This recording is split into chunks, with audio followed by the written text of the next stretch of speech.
नमस्कार, मैं Shivshankar Meena, assistant professor geography, government girls college Sikandra Dausa. BA part first year के geography के स्टूडेंटों के लिए पेपर फर्स्ट से आज का ही कंटेंट का मेरा टॉपिक है अनाच्छादन या डेनुडेशन। देखिए, अनाच्छादन में हम दो चीज़ों को सम्मिलित करते हैं, अपक्षय और अपर्दन। मतलब डेनुडेशन क्या होता है? Weathering plus erosion. अपक्षय और अपर्दन दोनों को सम्मिलित किया जाता है। अब अपक्षय क्या होता है? किसी भी चट्टानों का अपने स्थान पर ही टूटना, फूटना या विखंडित या वियोजित होना, अर्थात उनमें मूवमेंट नहीं होता है, अपने ही स्थानों पर उनमें टूट फूट होना। दूसरा है अपर्दन। जब इनमें मूवमेंट हो जाए, चट्टानों के टूट फूट, विखंडन या वियोजन में, तो उसे कहेंगे अपर्दन। जैसे नदी द्वारा, वायु द्वारा, कोई जीव जंतु द्वारा, कोई हिमनद द्वारा या किसी अन्य कारण से। तो एक एक को लेके स्लाइड को चलते हैं। नेक्स्ट स्लाइड में पहले समझेंगे अपक्षय को, और इसका पूरा सिस्टमेटिक तरीके से पढ़ना है। अपक्षय क्या होता है, इसके प्रकार कौन कौन से हैं, इसका प्रभाव क्या पड़ता है, अपर्दन क्या होता है, अपर्दन के प्रकार कौन कौन से हैं, इसका प्रभाव क्या पड़ता है। उसके बाद में एक अन्य स्लाइड में, अन्य वीडियो में देखेंगे हम अपर्दन चक्र के सिद्धांत। देखिए, इसमें काफ़ी सारा मैटर है इस स्लाइड में। इसमें जो मेन पॉइंट है मैं आपको समझा देता हूँ।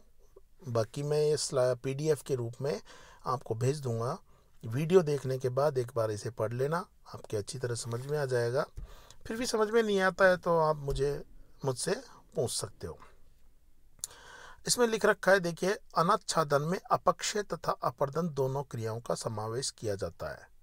इस प्रकार अपक्षय में केवल स्थितिक क्रिया तथा अपर्दन में गतिशील क्रिया होती है। थोड़ी देर पहले मैंने बताया था कि अपक्षय में मूवमेंट नहीं होता है, जबकि अपर्दन में मूवमेंट हो जाता है। अर्थात अनाच्छादन स्थैतिक तथा गतिशील दोनों क्रियाओं का योग है।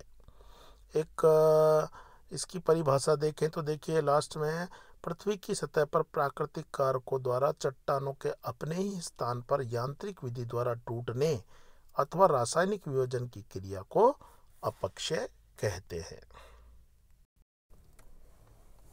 अपक्षय की एक अन्य परिभाषा के देखें तो देखिए कि अपक्षय ताप, जल, वायु तथा प्राणियों का कार्य है, जिनके द्वारा यांत्रिक तथा रासायनिक परिवर्तनों से चट्टानों में अपने स्थान पर ही टूट फूट होती रहती है।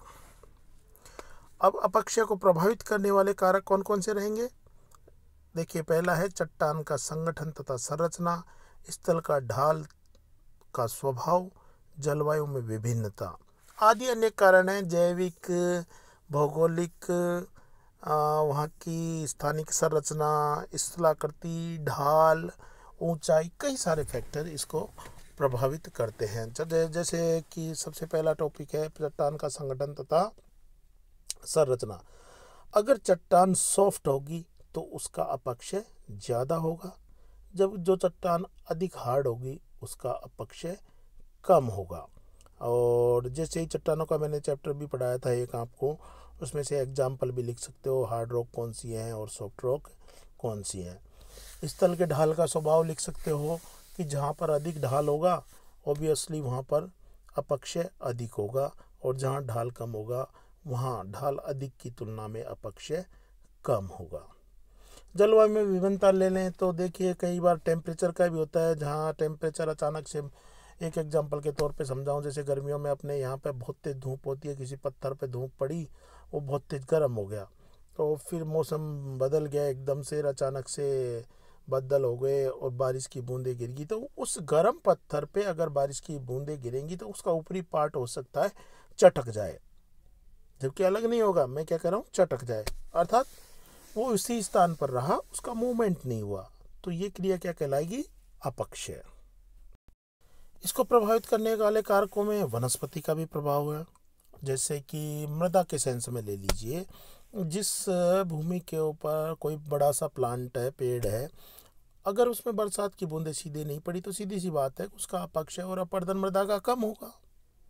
और और कहीं किसी चट्टानी एरिया में या मृदा पे पशु जा रहे हैं, कई रोज डेली जाते हैं, तो वो धीरे धीरे कमजोर हो जाएगी और उसका अपक्षय हो जाएगा। तो इस प्रकार वनस्पति व जीव जंतु भी अपक्षय में सहायक होते हैं। बहुत बड़ा प्लांट हो जाता है, उसकी जड़ें काफ़ी गहराई तक चले जाती है, देखा होगा आपने दीवारों में या चट्टानों में क्रैक्स आ जाते हैं, तो क्या है वो? अपक्षय। अब अपक्षय के प्रकारों पर चले तो ये कई प्रकारों को आता है, जिसमें भौतिक या यांत्रिक कारक, रासायनिक कारक और प्राणीवर्गीय, अर्थात भौतिक, रासायनिक एवं प्राणीवर्गीय अपक्षय होता है। अब इसको भी फिर कई भागों में बांटा गया है।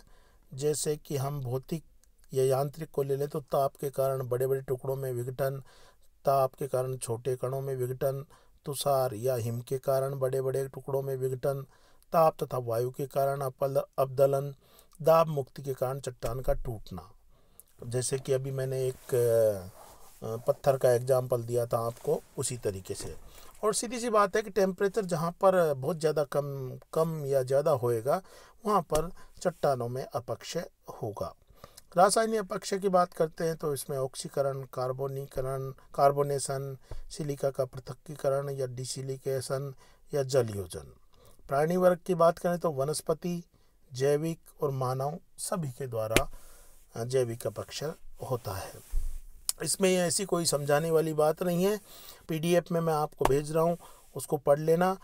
इसके आगे के जो स्लाइड है उस पर चलते हैं। अभी एक बता देता हूँ आपको, देखिए इसमें लिख रखा है ताप के कारण बड़े बड़े टुकड़ों में विघटन। ये कब होता है कि कई विद्वान चट्टानों की कई ऐसी किस्मों का पता लगाया है जिन पर तापीय परिवर्तन का प्रभाव नहीं होता।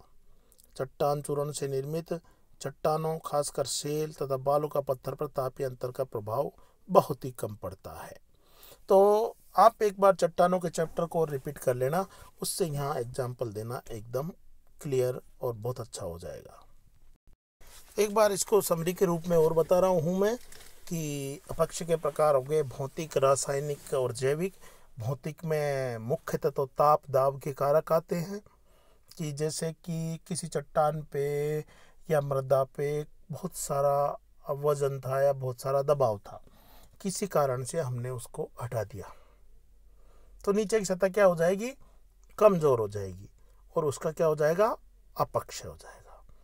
रासायनिक अपक्षय की बात करते हैं, जैसे कि कहीं पर जल आ गया तो वहाँ पर ऑक्सीडेशन की क्रिया हो जाएगी, पानी उसके साथ क्रिया करेगा, हो सकता है कि उसमें टूट फूट हो जाए, तो चट्टानों में क्या होगा? अपक्षय होगा। कहीं कैल्शियम मिल जाता है, कैल्शियम कार्बोनेट, जैसे कि सफ़ेदी करते हैं अपन, जो यूज में लेते हैं, उसको पानी में डालते हैं तो वो धीरे धीरे पानी से क्रिया करके अपनी जगह पर खिल जाता है, वो टूट फूट जाता है।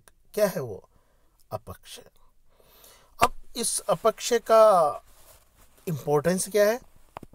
अपक्षय का इम्पोर्टेंस है कि किसी भी चट्टान में टूट फूट होगी या कोई भी मृदा का अंश में टूट फूट होगी या कोई अन्य प्रकार में भौतिक चीज़ों में, तो उससे कई प्रकार की चीज़ें निकलें। जैसे अपक्षय द्वारा चट्टान चूर्ण का निर्माण होना, अपक्षय अपर्दन के लिए सामग्री प्रदान करना, मतलब उसमें टूट फूट हुई चट्टान में तो चट्टान का जो चूर्ण है या कोई भी वो और कोई चीज़ है, अपक्षित पदार्थ है, वो जल में मिलेंगे या किसी अन्य प्रकार से मिलेंगे, तो उससे कई प्रकार की मिट्टी का निर्माण होगा, अन्य प्रकार के संसाधनों का निर्माण होगा।